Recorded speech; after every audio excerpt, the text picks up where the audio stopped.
Your comments as brief as possible.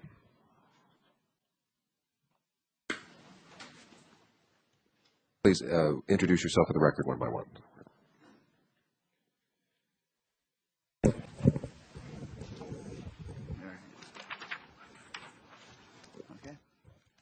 Thank you, Mr. Chair and members of the committee. My name is Dan Paul. I'm the Washington State Director for the Humane Society of the United States. Real fast, I just want to express our organization's support of this bill 5651. Intent of this bill is twofold. The first is to provide the state a uniform set of standards on retail breeding operations, which to this point have had absolutely no state oversight. And the second is to help address negligent dog breeding in the state. And real fast to answer Representative Ross's question, you had a question on the exemptions. When we came up with this, we were looking at operations that were dealing in the retail selling of puppies. The exemptions that are in place are facilities that have temporary stay of these animals. So a shelter is intending to adopt the animals out, veterinary facilities, grooming facilities. The animals that we're talking about here aren't pets. They're dogs that are literally kept for their entire lives from however many months old to when they're done breeding. So those are the answers we want to look at. And then the other question was from Representative Representative Shea, excuse me, and that was on the number of cap. And actually, there's precedent set last year. The state of Virginia passed a cap at 50 dogs. And so with that 50 and the 6 months of age requirement to counting a cap, at any given time, a breeder could have 250 puppies, including those 50 dogs, to deal with. So it's still a huge amount of dogs we're talking about if each dog's having 5 puppies at a time. Thank you. Representative Ross. Thank you. How many, if you could answer this, how many puppy mills are there in this state today that would fit the criteria that you just described? Well, again, the nature of these mills is that they're not publicly known. Right now, I think we have anywhere from about 8 to 10 USDA licensed facilities. That's the last I saw. And right now we have 12 large-scale breeding facilities in our state. But so there's 10 that are exempt from this statute, and about how many that would apply, that would be in conformity to this once we pass this? 12, you said? Yeah, 12, okay. Right, that are not USDA licensed. Right, thank you. Thank you, Mr. Chair. Members of the committee, my name is Brandon Hatch. I'm testifying on behalf of myself.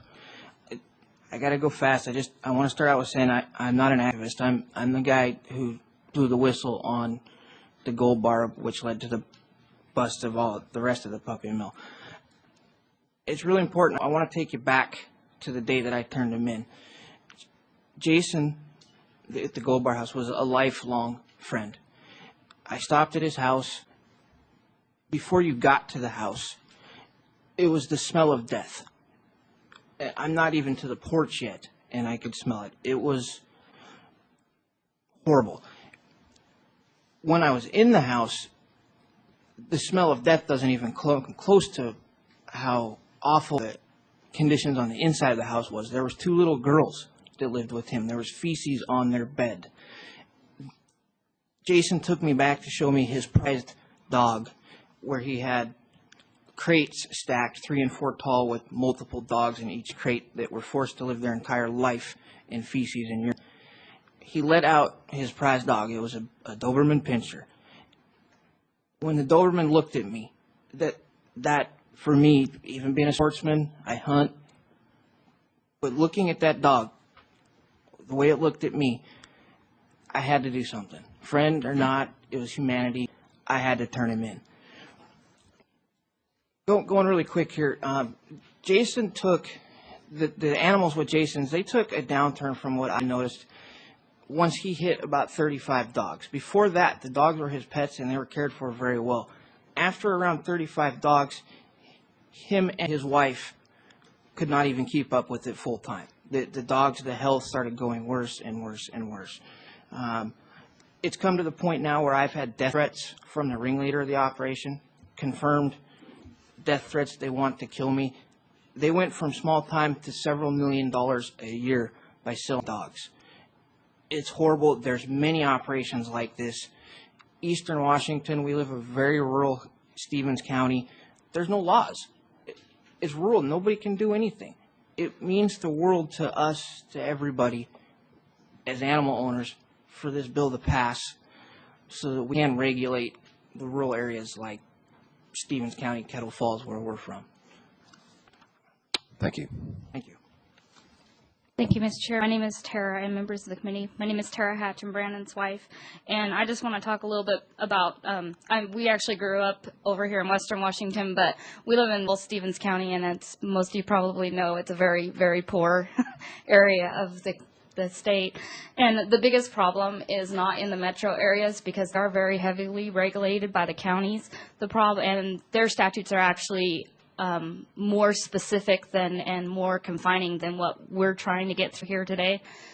The problem is in like Stevens County, Ponderay County, Ferry County, we and many of the other counties in eastern and western Washington, they can't afford to even have an animal control officer to make sure that animal cruelty doesn't happen.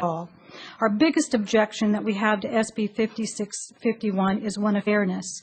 We, the experts in the care of dogs, the true stakeholders of a bill regulating such care, were not involved in the drafting of this bill. There if are you over. could, please wrap up. Okay.